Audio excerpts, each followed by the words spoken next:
Hey, good evening. Thank you for joining me. Glad you're out there. We're glad to be a part of your evening tonight. Thank you for being there. We'll be with you for the next hour or so and talking about some of the topics of the day and some of the things that... Oh, by the way, before I forget it, if you want to see a real live abduction, there is on YouTube or on... it's YouTube, I believe. There is a cow, a whole herd of cows, and one of them is being abducted. It's being literally raised in the air. You can go see it. And then you see it go into the spaceship, and then it disappears. End of story. I think it was carried on Japanese television. That may be a hoax, but you can see it. Those of you who are into that kind of thing and abductions, that may be the place to be. Anyway, we've got some abductions going on in this country with our money. I have spent this past week watching, as probably you have too, some of the most disgusting things with the government and its ability to screw the, I shouldn't use that word, I made up a different word for that. They pornify us, as in the word porno. They pornified us and have been doing that successfully. Ever since all of this bankruptcy, have you noticed how they keep coming out of the woodwork? Well, we got to get some for us because we're going broke. How come all of a sudden everybody who's ever been in business or who is looking to go in business is now broke? It's amazing to me. And I found out some interesting things about... I got into studying some of the banks that got some of the money, and it really behooves me. We give this Bank of America some money, and what does it do? It runs out and buys a bank in China.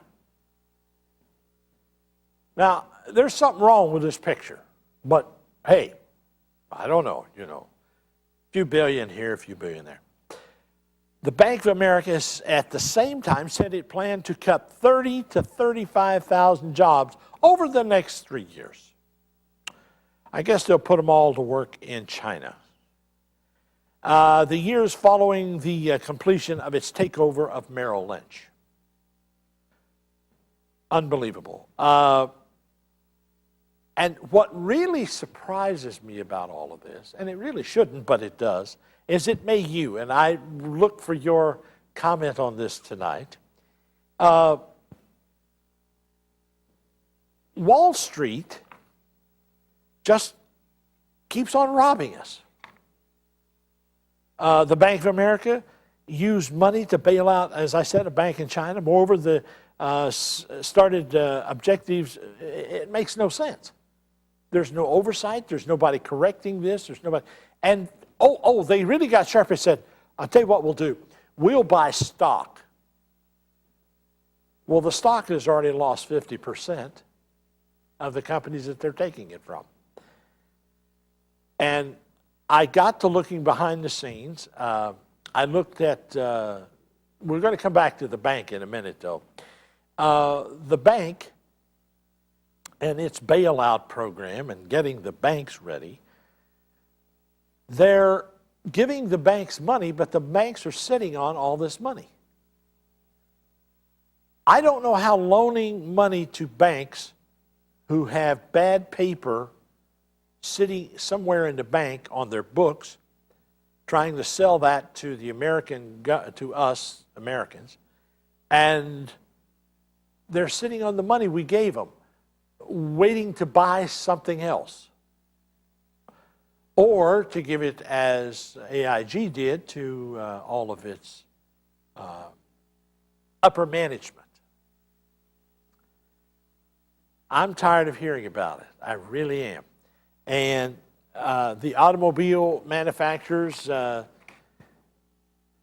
bailout, the Congress was killed, a $14 billion package to aid the automakers Thursday night with partisan dispute over, get this, union wages cut derailed the last-ditch effort to revive the emergency and to avert it before the year's end. So I guess what will happen now, I guess they asked the union, would you take a cut? And they said no. And they said, fine, go broke. So the big automakers will now go broke. They'll go into Chapter 11. They'll do away with all of the contracts. Everybody will lose everything. And they'll start from scratch again. But they're taking money that we're giving them and putting it in companies in other countries. Their company in another country. Here's what's going to happen, boys and girls, down the road. It won't happen right away, but they probably will take all of their manufacturing offshore and then sell cars back here, manufactured in another country. Sound good to you? Probably what will happen. Are you tired of this? Are you really tired of this? What do you look forward to from your president? The one elect, president-elect. He is supposed to come out and say something that's going to change all this. Not going to happen. The automobiles have been denied it. GM said it will cut 250,000 vehicles from its production schedule the first quarter. I don't care if you don't have them. But they're looking for a bailout, and they're going to close 20, temporarily close 20 plants and slash the output. I'll be right back after this. Short name, don't go away. The telephone number is 381-3838, area code 513. Jump in, let's you and I have our dialogue.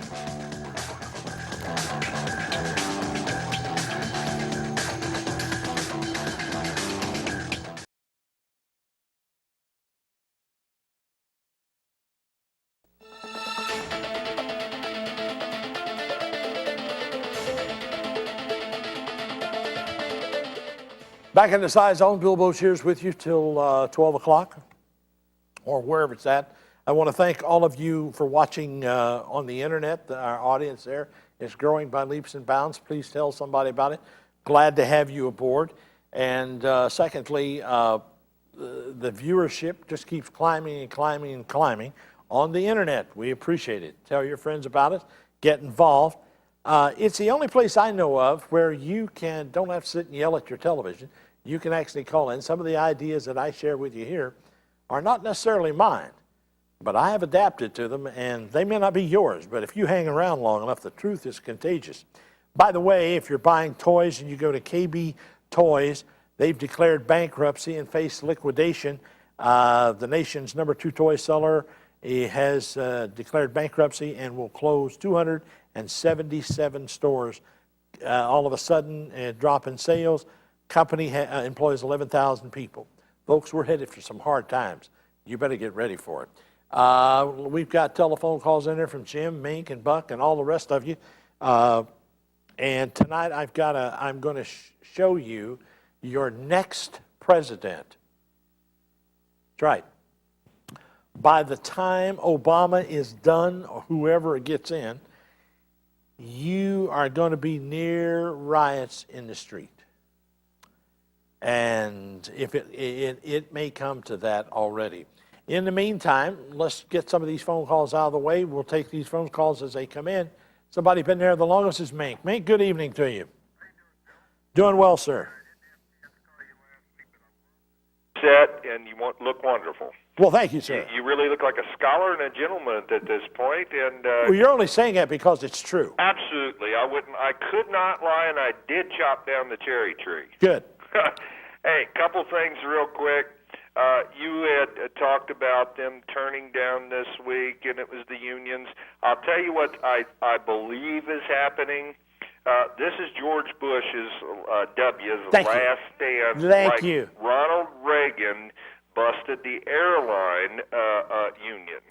And I've been in contact with some of the big union people, and they said, we'll break the entire company's back if they don't pay attention to us. We made this company with them, and they flaunted it when they flew up there on their jets when they've laid their workers off. So I can understand their frustration. Nobody understands it more than the guy on the line. Absolutely, and a real famous guy, you know him, and you probably met him, was Johnny Cash, says, I walk the line because you're mine.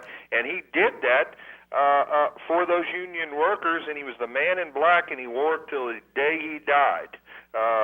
And so, we're either all going to stand up together or we're all going to fall down together, and it's time to cut off the big boys' salary and make them get on and work on the line. And I do like that they're going to work, some of them, for $1 a year, but tell them to sell their pornos that the GM owns. They're the biggest purveyor of porno in the world. I did not know that. I have Check it out, and somebody will fill you in on the internet, but they sell the most porno in the world because they have distribution points, and they don't funnel it. You can actually find it in the IRS records where they filed on it. But, I can tell you a lot of people bought a lot of cars, felt they'd been in a porno movie after they drove them and the hood flew off and the windshield. We hear all those horror stories. Well, Nick, I appreciate your call. Thank you, sir. Real good show. You hang in there, and it does look nice, and you look wonderful. Thank you, sir. Have a good one. Let's go to Jim. Jim, Yes, you're on sir. the How line. you doing? Jim, how are you tonight? Fine, thank you, sir. You just talked about the cars, Yeah. Toyota, like I have one Toyota 1995. I'm telling you, there's no rust underneath, and it's got 200,000 miles over. Okay. And I have a Chevy truck. I bought it brand new in New Jersey, and it only has now 78,000 miles. Uh-huh. Outside looks perfect. There's no problem with the outside when you look at it. But underneath, I understand. everything is rusting. So I have no idea why it's happening. So the material, never mind the truck itself. I changed twice, Bill. I changed twice from the front to the rear fluid brake line. It's corroding. I don't know why. So it's not just the truck. It's not just the underneath. The parts you buy today, I'm telling you, this is, you talk about, foreign cars. Now, let me see if I understand what you did. You changed the brakes or you did something to them and they corroded, or you built some new ones, or what'd you do? Now, the first time when I stepped on the brakes one day, the pedal went down. Oh, okay. And I went underneath on the back from the rear wheel valve with the salt and everything, all that crap was going in there and then a messed the lineup. I says, what the hell is going on? I never seen anything like that. So I changed it, and that was a couple of years ago. And I put a brand new line from the auto parts. I put it on, bled it and everything, and I went like you sound that. Now it's corroding again. You sound like a great mechanic. If I need help, I'll give you a call. But, Jim, I appreciate your call, sir. Thank you. Okay, sir. He's doing a hell of a job for a brake job there. I don't know where he was going with that, but I guess he's upset. I don't know. Let's go to Buck. Buck, you're on the air, sir. Yes, I want to talk about the economy. Hit it. Well, a friend of mine lived over in Deer Park, and he lost his job. He worked there for 20 years. He went down to South Carolina. He works for a factory down there now. And he just recently lost his job down there. The factory went from 260 workers to 60 workers because they're not selling their product.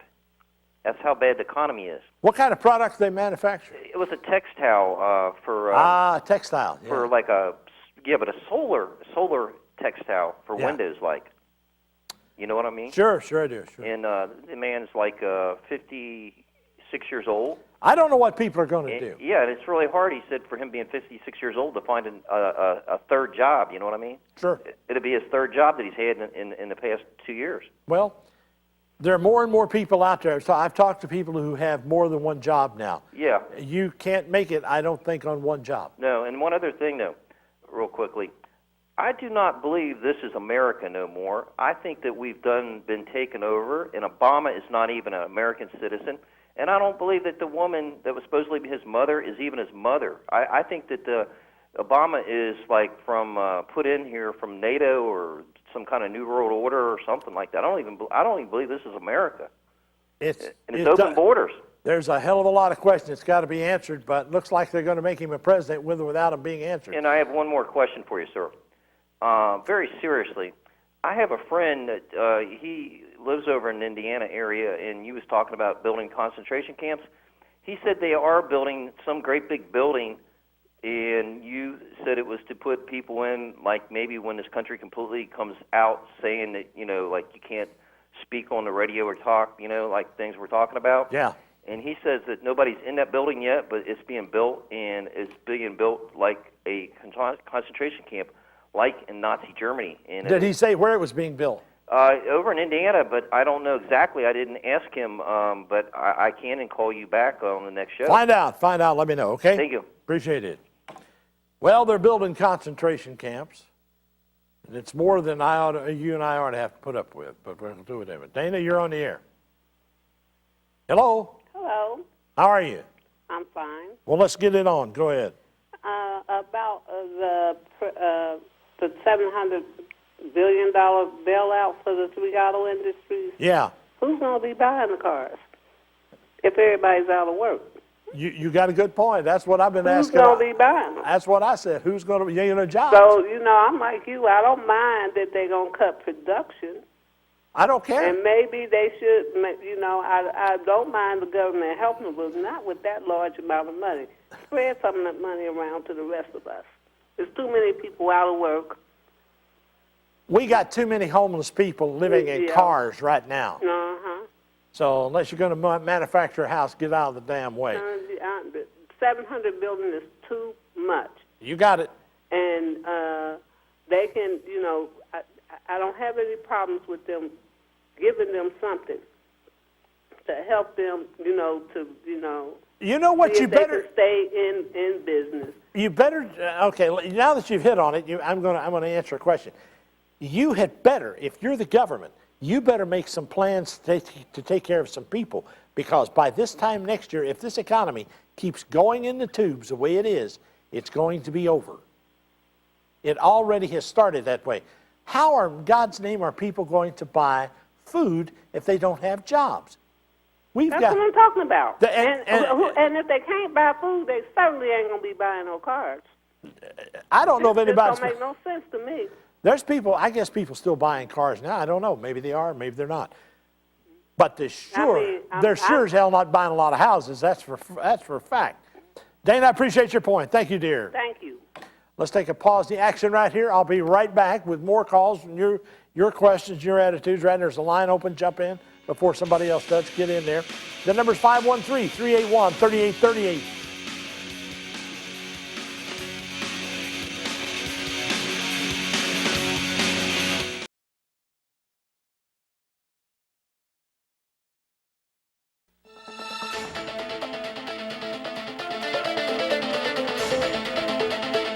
Earlier this week, I took a look at some of the stuff that's going on in this bailout business, and it is really atrocious.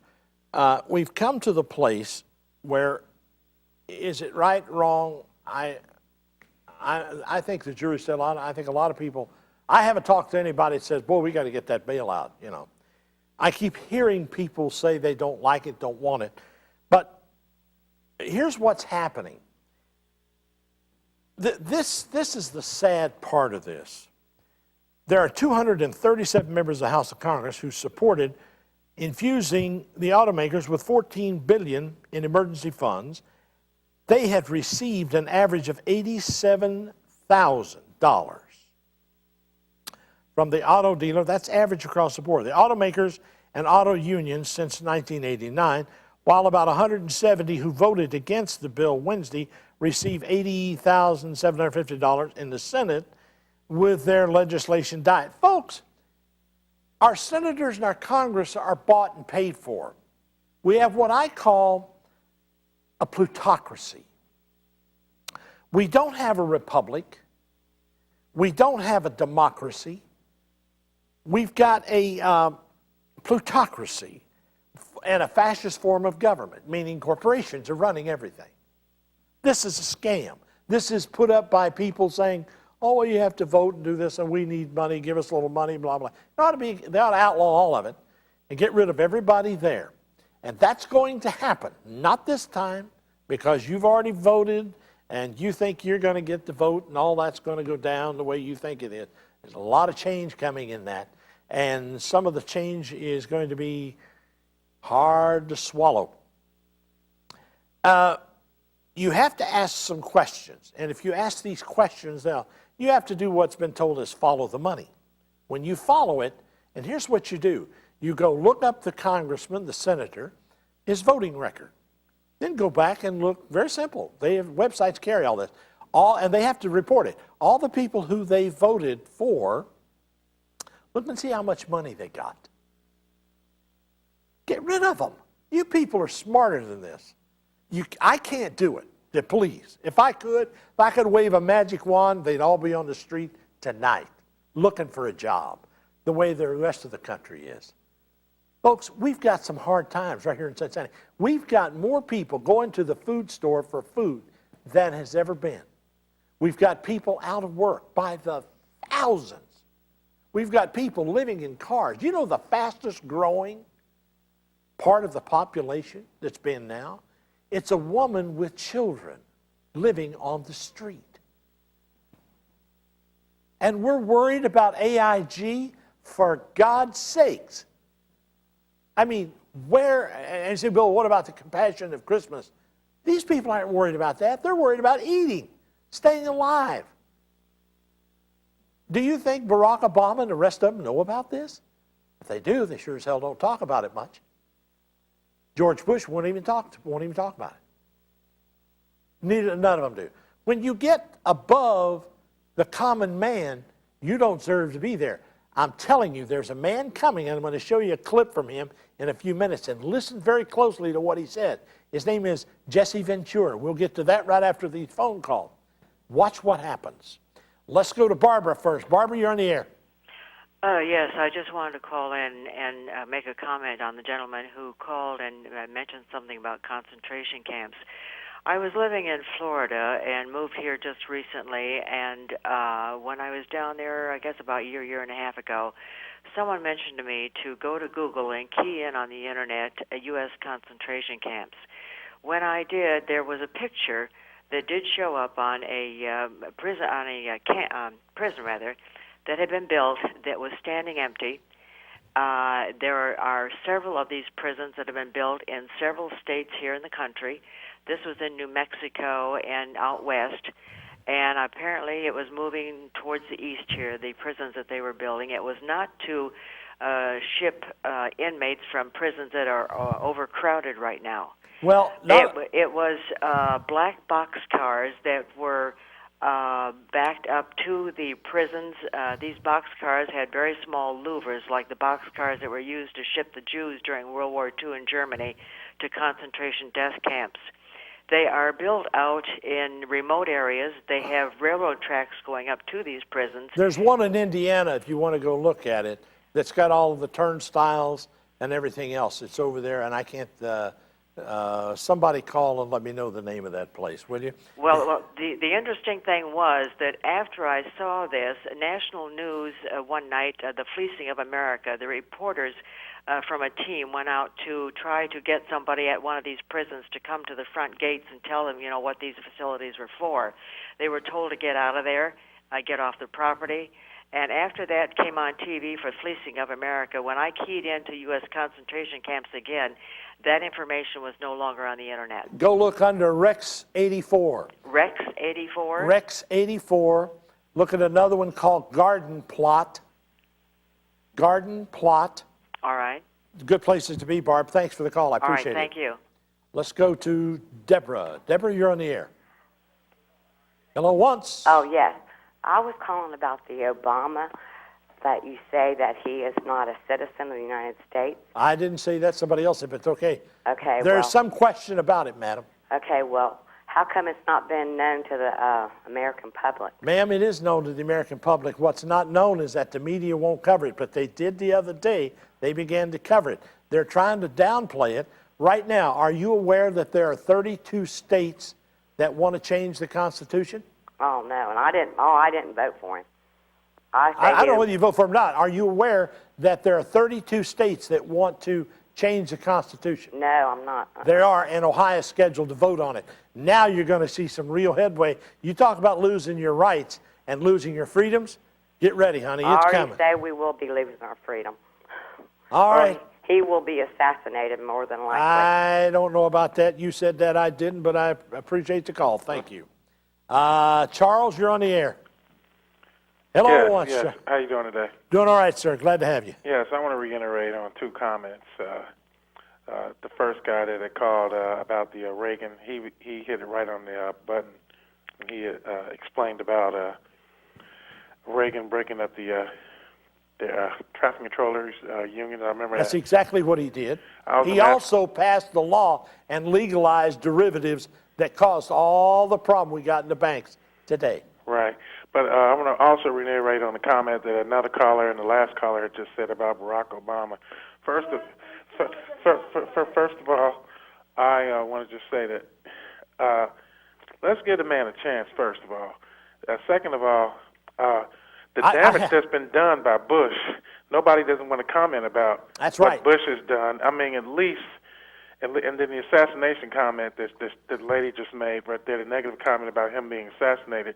Well, right now, and I'm not for nobody being assassinated, but right now, who really deserves to be assassinated when your money is being so messed up? I just right said now, it. out of greed. If I had to wand away, brother, guess who'd be out of a job? Guess. Oh yeah, I know Bush would. Right now. Anyway, I appreciate you, Charles. Thank you. I appreciate your call, sir. Thank you. Thank you. Let's go to break. We're a little long that time. Let's take a pause in the action and we'll be right back after that, and I'll get my earpiece taped to my head. Hurry back. Stick around.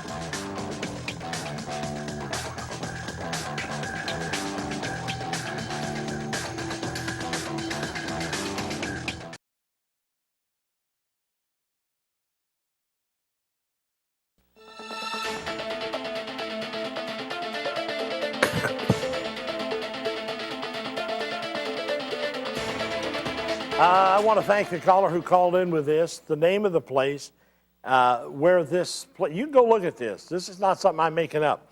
It's called Beech Grove, Indiana. It's south of Indianapolis. It's an old Amtrak station that's got the gas mains and everything else in it.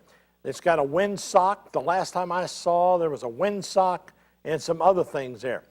And you can see the blue and the red siding car. I'm telling you, it's a frightening place to see. Now, whatever it is, my question is, if it's just an old Amtrak station, who in the hell's repairing freight cars?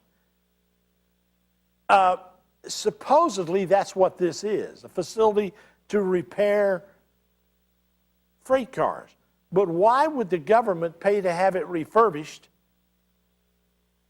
A lot of strange things. We're headed for some hard times. We've got a lot of people wanting to change the Constitution, and I guarantee you when that happens, your guns are gone. I guarantee it right now. And as far as I'm concerned, they'll have a rough time where I'm at. Let's go to Don first. Don, you're on the air. Go ahead. Don? Hello, how you doing? I'm doing fine, sir. Go ahead. I just want to say for the customer or the listener that asked about something about your brake lines. Yeah. Napa has a new brake line that I think they call it green line. Yeah. That won't rust. There you are. See, we've solved problems. Don, I appreciate it. But what I was going to say is I'm a small business in Coleraine Township. I've been here for 30 years, and I'm still doing well, but the small business is supposed to be like the backbone of this country. Are they going to bail out every little small business?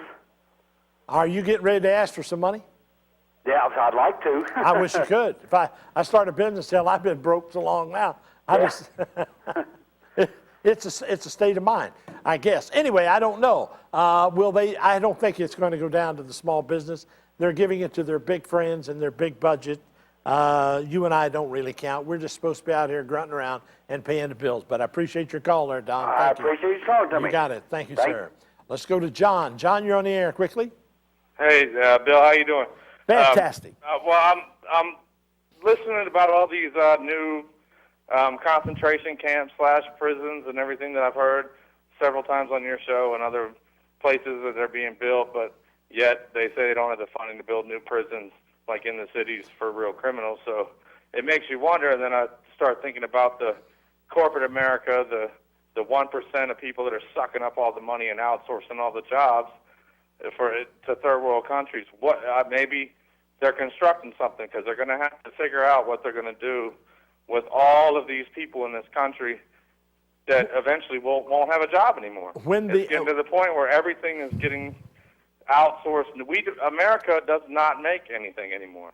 There are people 20, 30 years ago, we made everything. You'd see Made in America all over the place. Now, John, right now, there are people so mad about what you and I are talking about, they can't even call in. They are absolutely so ticked off because this government has given away jobs. It's given away to other countries so that they could, quote unquote, make something. India, how many jobs do we transport to India? All over the Middle East. It's completely ridiculous, but it happened. It started happening long before Bush. I mean, it started under Reagan. With unfair trade and everything. It's just I start thinking, like, what are these elitist people that are sucking up all the world's money? What are they going to do with the 200 or 300 million people in this country that don't have a job to do anymore because America doesn't manufacture They anything haven't figured anymore. that part of the equation out. They're just going to let you and I die off. That's where it's headed, John. I appreciate it. Yeah, I think so, and that might be why they're building all those secret prisons. They may help it. Thank you, John. Let's. By the way, whether or not it's a secret prison, I don't know. But you can go there. It's Beech Grove, Indiana, and find out for yourself. Tomorrow, Sunday, you could take a trip. Let's go to Paul. Paul, you're on the air, sir. Go ahead. And how you doing today, Bill? I'm doing better than most, but go right ahead, sir. Oh, everything's looking pretty good out here in Arizona. Thanks for the internet connection. And I've got a good sign that this is going to be a real rough Christmas, at least here in our homes. Daisy hung up the stockings over the mantle here, and I would say they're about the size that a 2-year-old could hold. Yeah. Put on and wear. So I think we're going to have a very lean Christmas. It's going to be a lean one. So let me get into what I'm talking about here. I don't know if you've seen the mail about Nancy Pelosi and the fact that since she's the head of the House, she gets to fly back on a private government jet. Good point. I heard. Tell this story. This is a good one. I know it. Go ahead. Yeah. Now, she had a small private Learjet size type jet to fly her back and forth, but she didn't like the fact that she had to stop to refuel, so she ordered a 200-passenger jet to take her from Washington, D.C. back to California. And the approximate cost in fuel on this is about $60,000 one way. Yeah. And she gets to ride this twice a week. But she don't have to pay for it. We have the extra added cost. She doesn't have to pay for it. No, well, we do. And I start looking at my Christmas stocking shrinking in size, and they estimate that she's costing the government just in fuel alone about $480,000 a month, which is over $5 million a year. If she's real serious about these corporate executives cutting back on their small corporate jets, I agree with you totally. Why doesn't she just go down to the local airport and take a commercial flight? If I had it to do, if you and I were doing it, we probably would do that. But when you're a high potentate and a high muckety-muck, you don't have to do that. This is what I'm talking about. And in the next segment, I'm going to play a segment of Jesse Ventura, and this is why it's coming. This is why it's coming. Paul, I appreciate your call. Thank you. Always a pleasure, sir. Anytime. Have a good one. Keep the internet connection going. You got it, my friend. Thank you. We'll take a pause the action right here, and when we come back, I've got about a 6-minute tape I want you to hear. I want you to see, and then you'll understand why, when I say plutocracy, that's what I mean.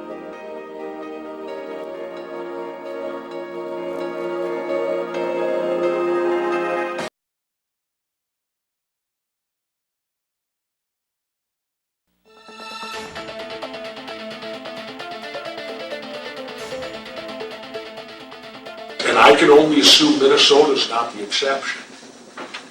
Did you know the CIA is implanted in your state government? No. How are you? Well, I'll explain. First of all, the CIA mission statement says they're not to be operational within the U.S. So they're violating their mission statement. Well, in Minnesota, only the governor and the chief of staff are aware of it. That there's an implanted CIA person in Minnesota government at a level to where he doesn't come and go with elections. It's a permanent position. Why? Why do they violate their own mission statement? And I can only assume Arizona. I don't know if you have one, but I don't believe Minnesota is the exception. Did you know who it was in Minnesota? Yes. And what was the position in The Minnesota? position was at a deputy level in one of the. You know, I won't go far enough to say. I won't say names because I'm not going to get Valerie Was Plain. it an agency type No. position? Well, it's an upper level management position. That's permanent. In fact, when this person retired, I was then introduced to the new one. They then recruited a new one and had that person implanted in Minnesota government. If you're also not aware, 1 month after I took office, I was requested to the basement of the Capitol where I was interrogated by 23 members of the Central Intelligence Agency, and I was the governor. I went, because being a former military, you kind of feel obligated. You don't know what it's really about.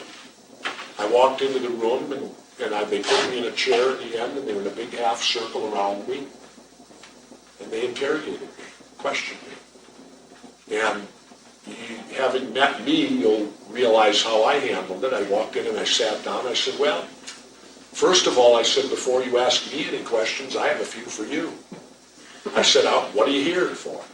I said, your mission statement says you're not to be operational in the United States of America. Why are you here questioning me? And why are you violating your mission statement? Well, I couldn't get an answer. Him, that's the way they are. I second said, I want to go around the room. I want you to tell me your name and what you do. And I'm the governor. Half of them wouldn't. Half would. I don't know if they're telling the truth when they said to me. What did they question you about? What was Well, the purpose? okay, when it was over, I went home very puzzled that day. And when I got home, I thought, who can I call that could clear this up for me? And one name came to me, and his name is Richard Marcinko. Does anyone know who Richard Marcinko is? Dick Marcinko writes the Road Warrior books.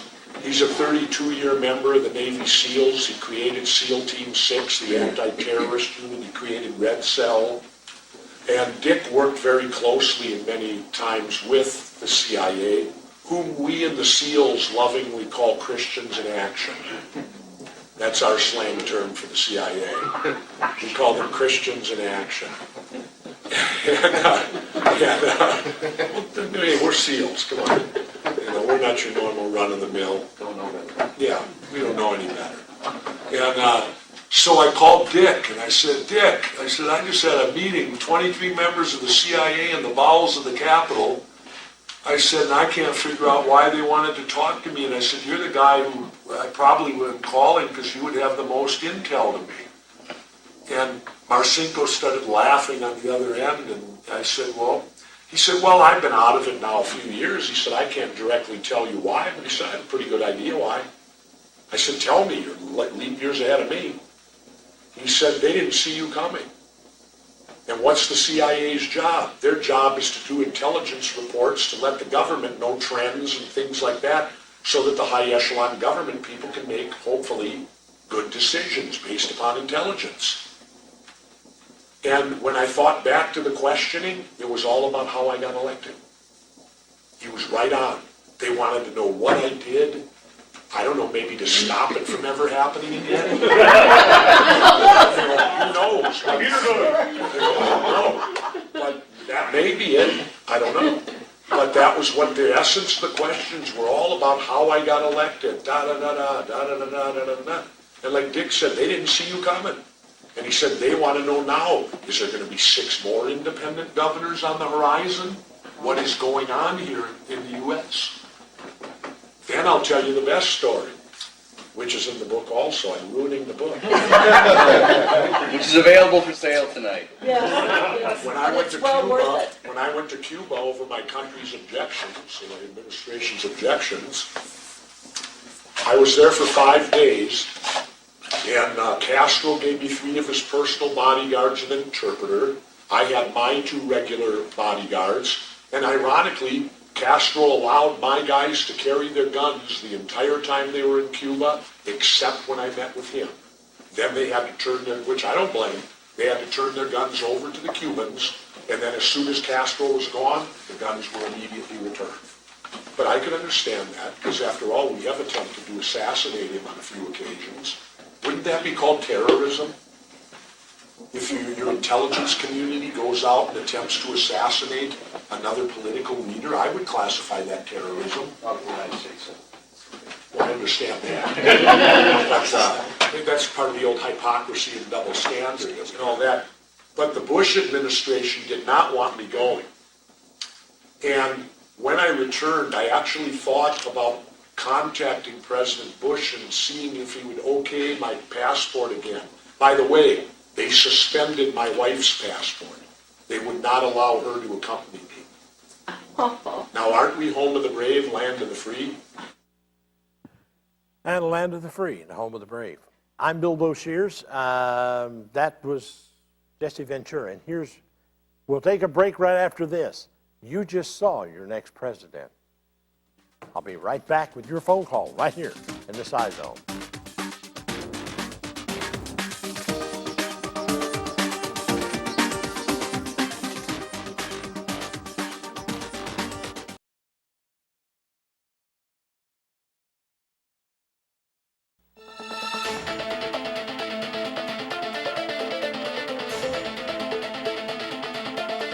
Back in the Scizone, Bill Boshears with you. Let's go right to the phone, take up these calls we got here. Smokey Joe, you're on the air, sir. Go ahead. Yeah, Bill, you're talking about people living in their cars. I got a woman I know right now. She lives in her van and 2 children, and she gets a little income, but they want to help her, but it's any foreign newcomer who can't talk English. They get treated better than the Americans do. Americans, why is that? I mean, they get thrown out everything. They get everything they want here. They get free medical and everything, yet she can't get nothing, and she's been American all her life here. It's a damn she's 50 shame. years old. It's a Yeah, and damn here's shame. something else. They want to know what we produce here. They showed some of the stuff we produced here. It was little toys and shit that when it's dropping the bucks of what China makes, all our electronic goods and everything. That's everything, computers and everything are made in China now. So, there's nothing in this country anymore left to produce hardly anymore, because that's the way the corporate people and the government wanted it that way. That's the way they want it. And if you read the book years ago, it said we will become a third world country once they get NAFTA. That was a startup. NAFTA brought it on, and you know who finished up the last part of that NAFTA was Clinton. He signed the last part of that NAFTA deal. I appreciate it. And now here we are in a big mess. Amen. Thank you, Joe. Let's go to Ralph.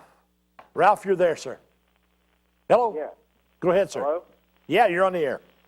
Yeah, the guy that called earlier about his Chevrolet truck and the brakes and that, the reason that it breaks down more than his Japanese car did is because the American companies designed the cars to last as long as the life of a loan. There you are. Once your loan expires, then it's time to buy a new car. Time to buy some brake lines. Anyway, appreciate the call, Ralph. Thank you, sir. All right, thanks. I hope the fellow with the brakes got his answers. Folks, every week we take a look at the different, the unusual, and as you can well imagine, it doesn't stop. I showed you the clip of Jesse Ventura. One of the main reasons Jesse I think, is going to become president is because he's running what I call, he's going to run as an independent. I think he'd make a hell of a president. He's got the common man at heart, and sooner or later that's got to happen. But if they change the Constitution the way 32 states are ready to rewrite it, God help us. Ohio's set to vote on it. I don't know if you knew that or not. They're set to vote on it.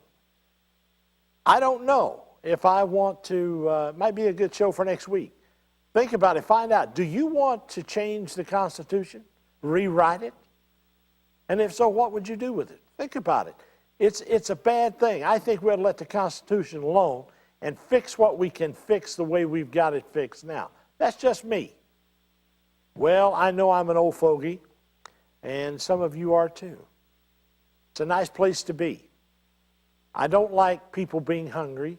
I don't like being in other countries, fighting, dying, killing our children for something we can't even use.